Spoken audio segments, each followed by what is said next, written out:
Today, a teenager made his first appearance in juvenile court after being charged with murder in connection with the mass shooting that occurred last August at a Minneapolis backyard concert that was a gathering space for lesbian, gay, bisexual, transgender, and queer members of our community.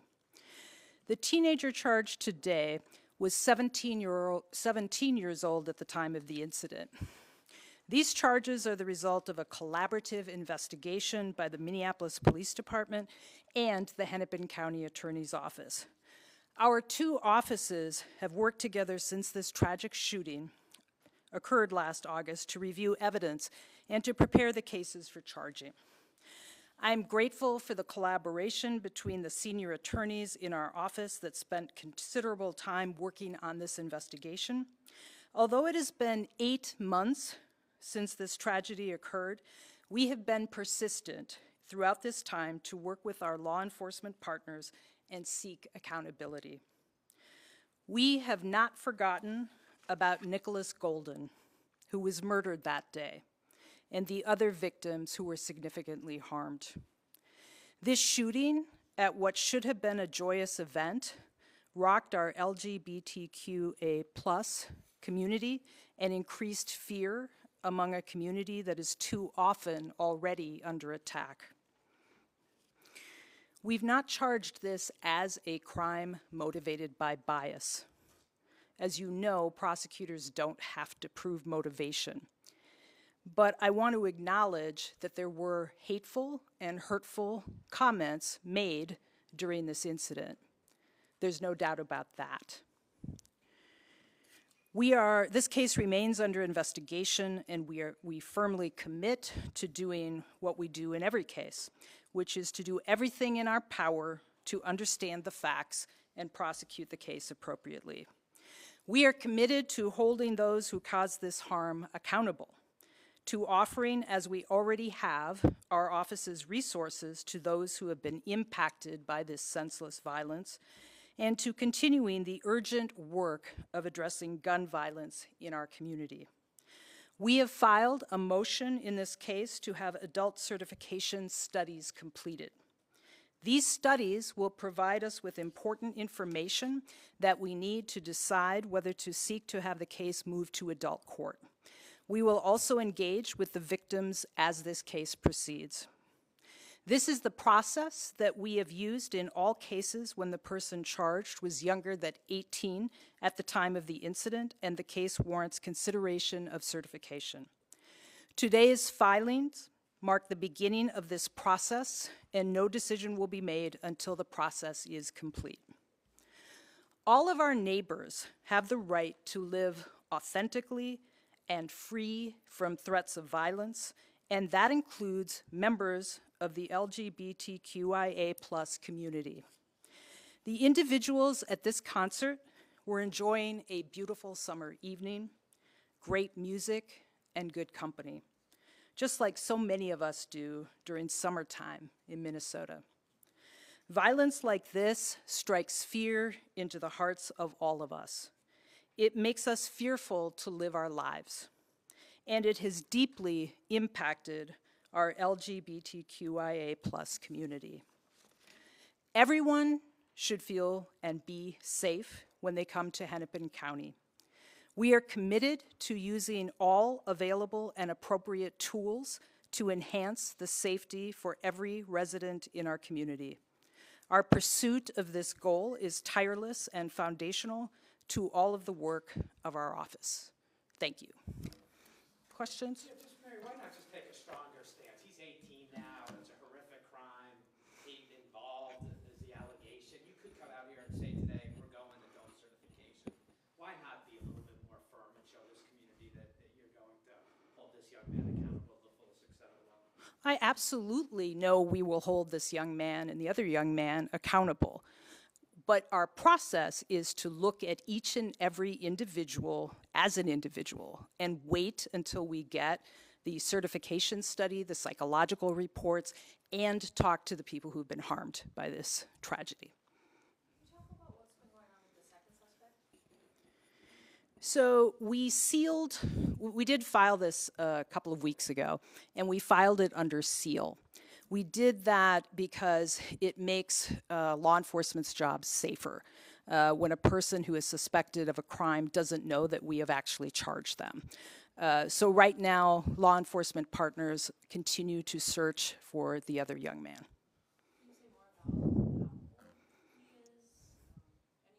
about 17. 17 then or 17 now? He was 17 at the time, is my understanding. Mary, just, He was under 18, let me put it that way. I know you alluded to, working together with MPD, but the investigation, involves DNA off cigarette butts and the complaint. Just, it seems like it took some pretty good investigative work to get this case to your office. Would you agree? So in cases now when we have video, and we do have video in many places where we never used to have video, many times it takes a lot of looking at video, putting video together. As is often in cases, identification is an issue. Sometimes, in this particular situation, the two young people were not known to the people at this party, in this concert. And so often we have to put together a lot of different information to piece it all together to make sure that we are prosecuting the right people. Yes? They don't know where the whereabouts of the second suspect is? Is that what you were saying? You know, we are still wanting this to be safe for law enforcement, so I won't comment further on that. Could you speak to the decision, the hate crime aspect to this, and Yes. how that process plays out? Yeah. I mentioned that all of you know, but this might not be true. It is a surprise to some people. Prosecutors do not have to prove motivation in most cases. And that's because it's extremely difficult to prove, and remember, it's beyond a reasonable doubt, why somebody committed a crime, what motivated them to commit a crime. We ask ourselves that frequently. Why did this happen? And sometimes there just is no explanation. The way the law works is that if we actually charge a crime motivated by bias, we then have to prove beyond a reasonable doubt that the reason what motivated this shooting was bias. We know that there were biased comments made. That's clear. What we don't believe at this moment is that we have enough information to know whether the crime itself was motivated by those hateful comments. But we acknowledge we have that in the complaint, and that's one of the reasons why I wanted to say we know these comments were made. It doesn't make this crime any less tragic, any less hurtful for people in the community. In fact, it makes it very difficult. I know there's been a conversation in the community about, were we targeted because of our identity? And that's really difficult. And we may never know the answer to that, as we don't know the answer in many of the cases we charge. But we do know that there were hateful and hurtful comments made during the time this young man was at the party. Have you tried this exactly the same for the other defendant?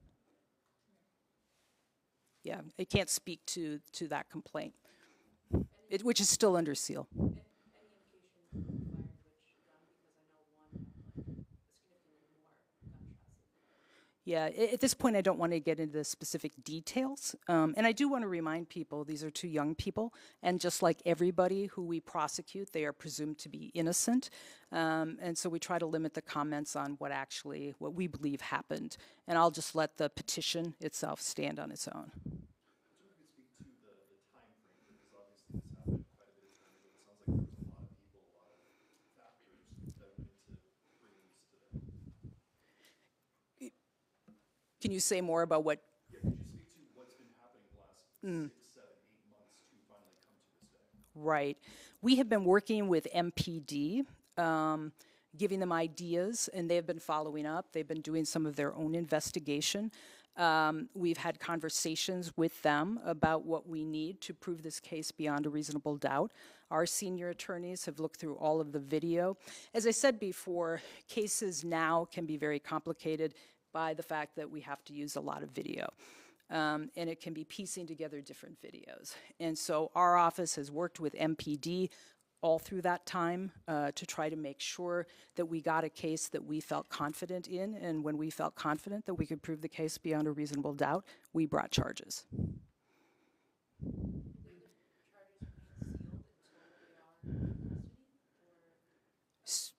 So just in general, as you saw today, the petition against this young man who appeared in court today remained sealed until today. Thank you.